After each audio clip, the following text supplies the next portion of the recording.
Hey guys, welcome back to Golden Aesthetics. This is Artemus. Thank you so much for subscribing to my channel. Thank you so much for all your positive emails, for all your comments on my Instagram, my Facebook.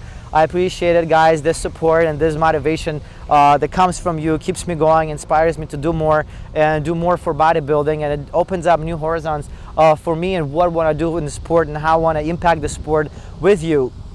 We're working a really cool short film on old school bodybuilding and try to involve as many old school legends as we can because they're still around, and we're having an awesome interview with Robbie Robinson, Black Prince, one of the best physiques of all time, next week. So you're more than welcome to write me an email, or I'm gonna make a post on my Instagram where you can leave your questions that you want to ask, and I'll have my own questions as well.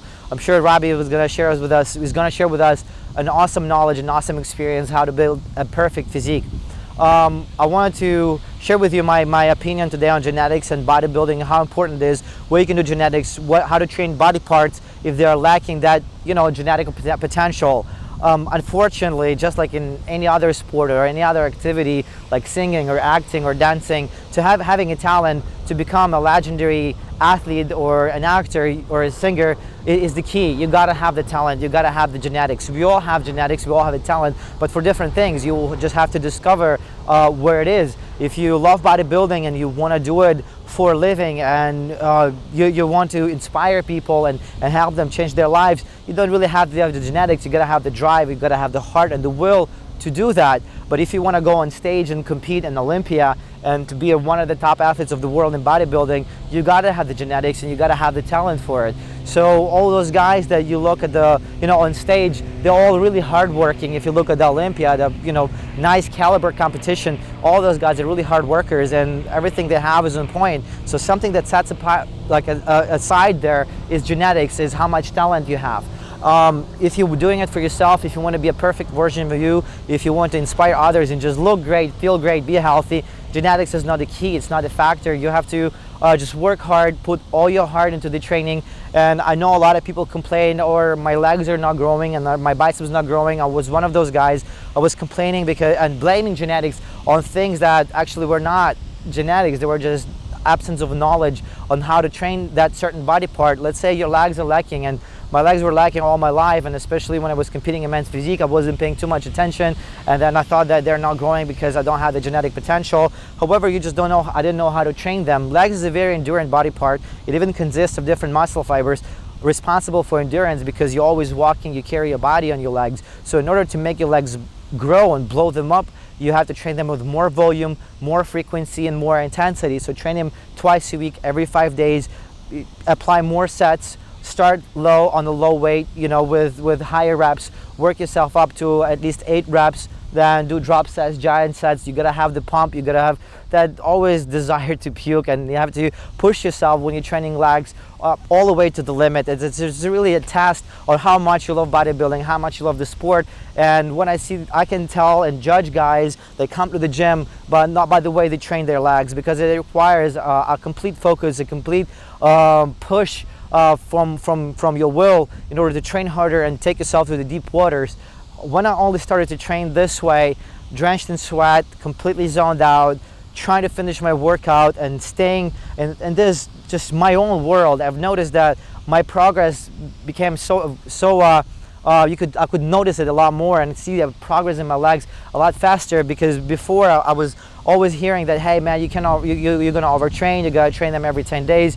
I mean, everybody has their own approach. I found my own, and it worked for me, and I'm sure it's gonna work for you. As I said, it's a very endurant body part, so you gotta train it with a lot more volume and a lot more frequency, and of course you gotta eat more, and I would consume more calories on the day you're training the weak body part. Let's say your arms are not growing.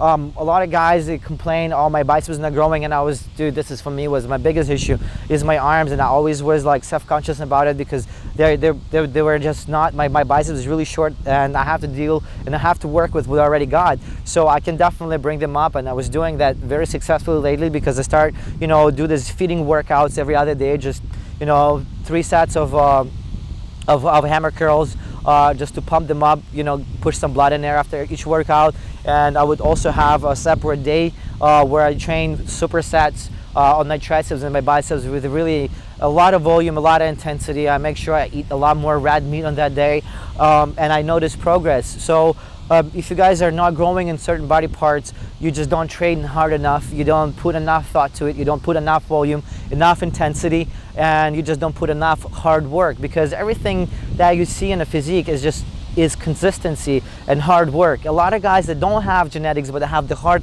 and they have the will, they will go much further in the sport and even much further on stage, and gonna make, you know, still a better career out of themselves without having genetics, because they love bodybuilding, than those guys that have the talent, have the genetics.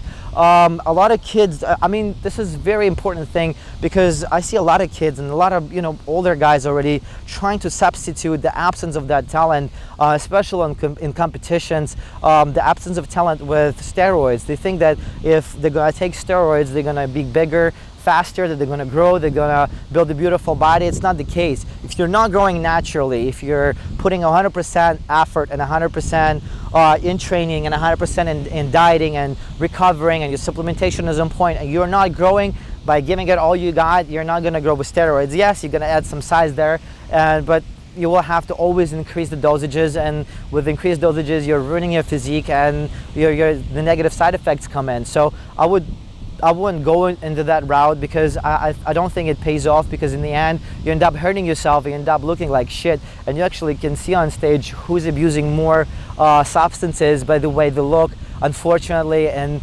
I see that there is a lot of absence of talent in the sport, because the steroids became so widely available, so widely promoted, because a lot of guys that don't want to work hard and think that they don't have the genetics, they start taking steroids in order to grow and compete and compensate the hard work and determination and focus on everyday commitment to dieting and training.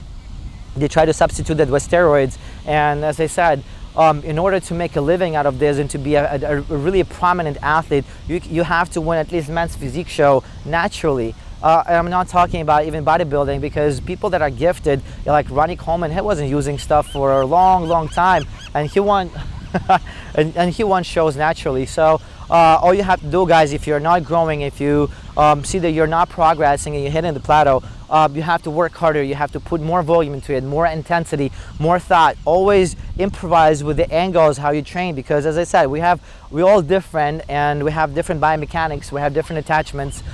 Just like I do have a short biceps, so I will have a different angle that will fire that muscle the most. So you have to find the angle, the positioning that will make that muscle fire the most. Also, as is, take pictures every 2 weeks, you know, to see your progress, how you're progressing when you're working on that weak body part. If you're starting, let's say you come to the gym and, as I said, your biceps is not growing, start with the weak body part.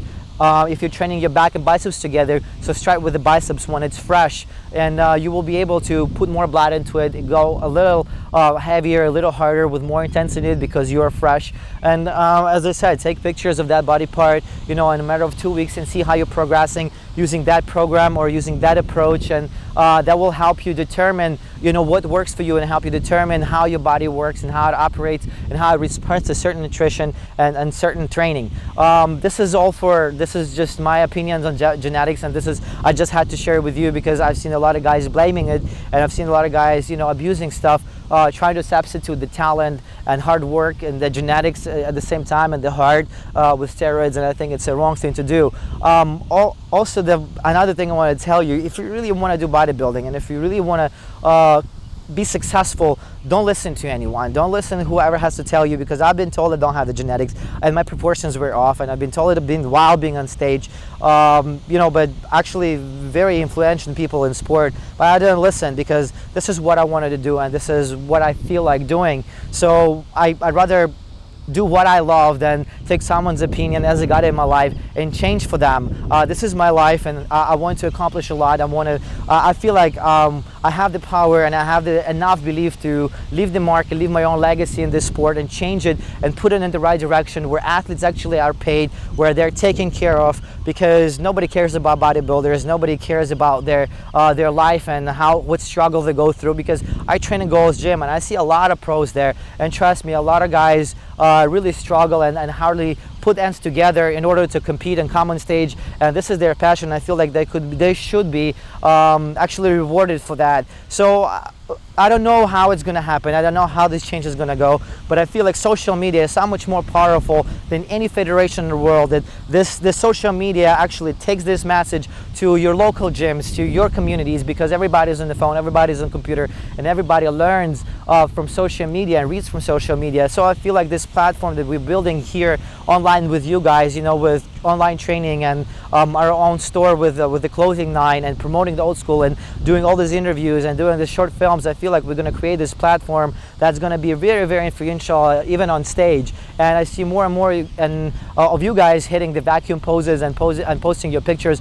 on Instagram with the classic poses and artistic poses and talking about aesthetics and talking about beautiful art of bodybuilding. And I feel like this is it. This is where it's at, and we're going to keep pushing and we're going to keep promoting this beauty of this sport and the purity of this sport, and hopefully it's going to come back to the place where it started with Joe Weider, because I have a tremendous love and respect for that man and what he did for bodybuilding, and in a way I feel responsible to do the same thing. So thank you again for joining my channel. Thank you again for being such an awesome fan, such an awesome friend to me, and I'm actually editing some training videos now because I got to find a little bit more time to focus on filming and editing those videos, so there'll be a lot more helpful information on how I train, so you can try it, implement it, and achieve results at the gym and outside the gym. Thank you again for subscribing. My name is Artemus Dolgan. This is beautiful Venice Beach, and I'm going to show you how beautiful it is around right now.